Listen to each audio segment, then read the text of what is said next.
Yeah, again, good morning. Today, uh, we want to continue the presentation where we have left.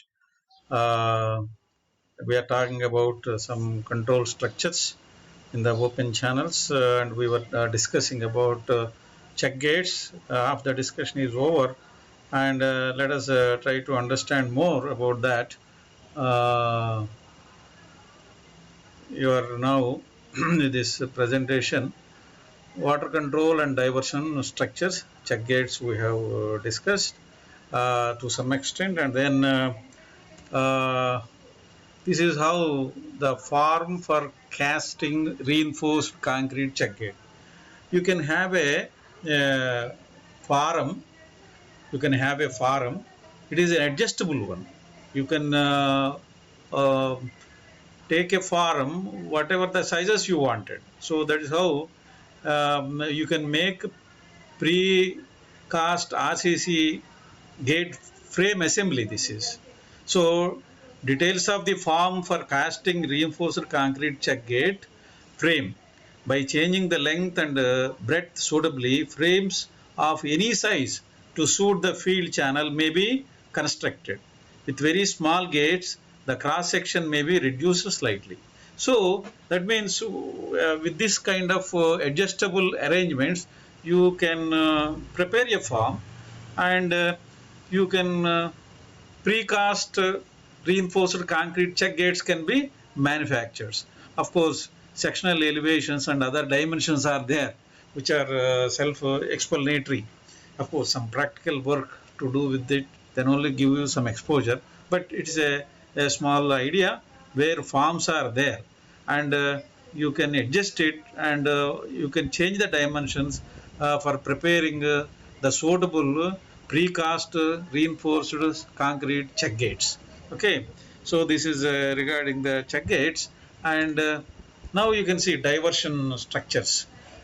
A four-way diversion for a riser of an underground pipeline distribution system. You can see this is a underground pipeline is going on. Of course, we are going to discuss these pipelines, underground pipelines, irrigation next time.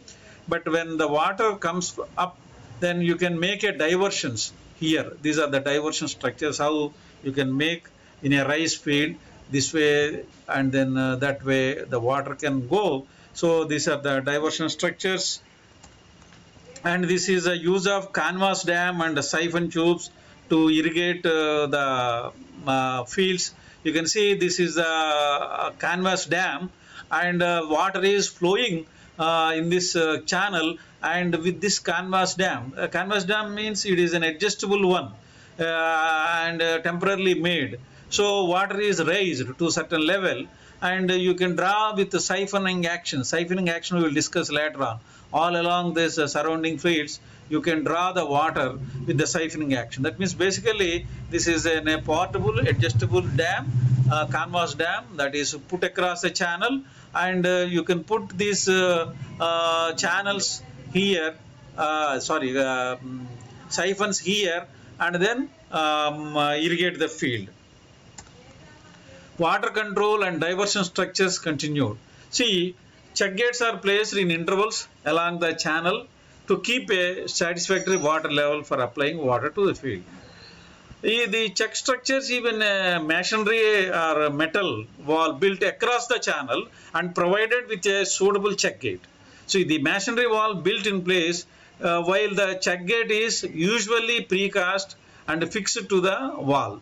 So these check structures, sometimes even masonry also, sometimes even a metal also, basically they are built across a channel. So that is about check gates. Now we turn to turnouts. What is meant by a turnout? When water is to be taken from a lateral channel into a field distribution channel, or from a channel into a field, a turnout is used.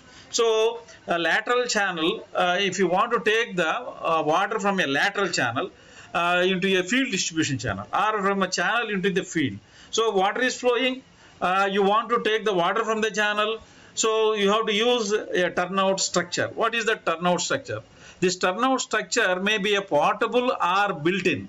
It may be a portable or built-in. Portable means it can be shifted to any place, or it is a built-in structure therein and thereof. There are sometimes equipped with gates to control the flow of water. So this turnouts is having some kind of gates within it, and to control the flow of water. The most common turnouts are box turnouts. The most common turnouts are box turnouts. Um, uh, Spiles uh, will these are the spiles. The sometimes are box turnouts, siphon tubes. Okay, so these what is meant by these box turnouts? First, spiles and siphon tubes we will discuss later on. Box turnouts, they are portable wooden boxes provided with a gate at the inlet and a baffle board at the outlet. So these box turnouts will have inlet and then outlet arranged with a wooden boxes. You can see here, this is a wooden box type things. This is a inlet and then outlet like that.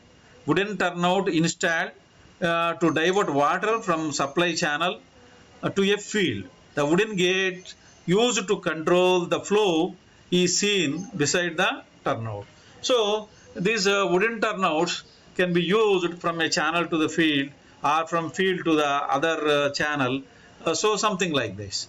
Even the major channel to minor, like that. Okay.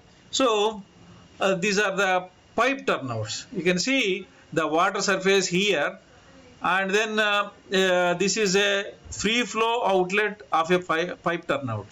There are two things. One is a submerged flow, another one is a free flow, and this pipe is arranged where it is called free flow when your pipe is arranged above the water surface of the outlet.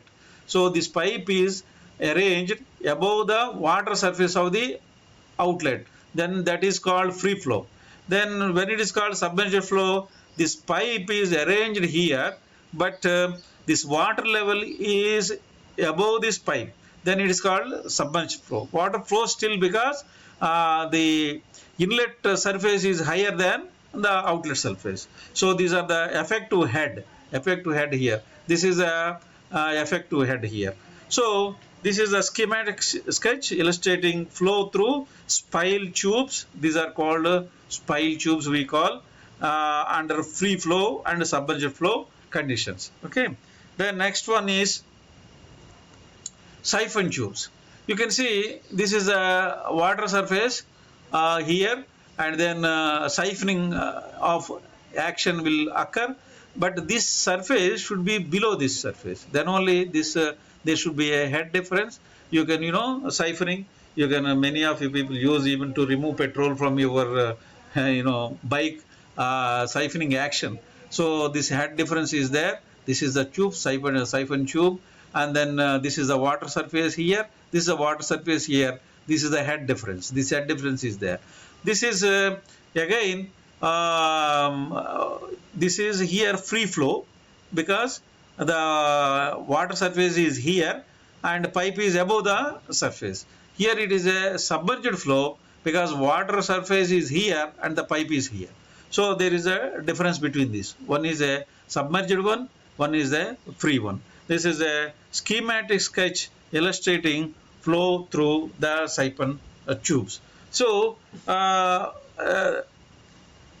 this completes the presentation, and you can see we have now covered under this hydraulic irrigation, starting from something like what is a open channel and its elements, and then lined channel, and then unlined channels, and then we have seen several formulae computing the velocity of the flow, including the Manning's N, and then discharge in the channel, and then of course various ways of the constructing that channels, the way in which we construct this precast concrete and then on-site concrete construction of the channels.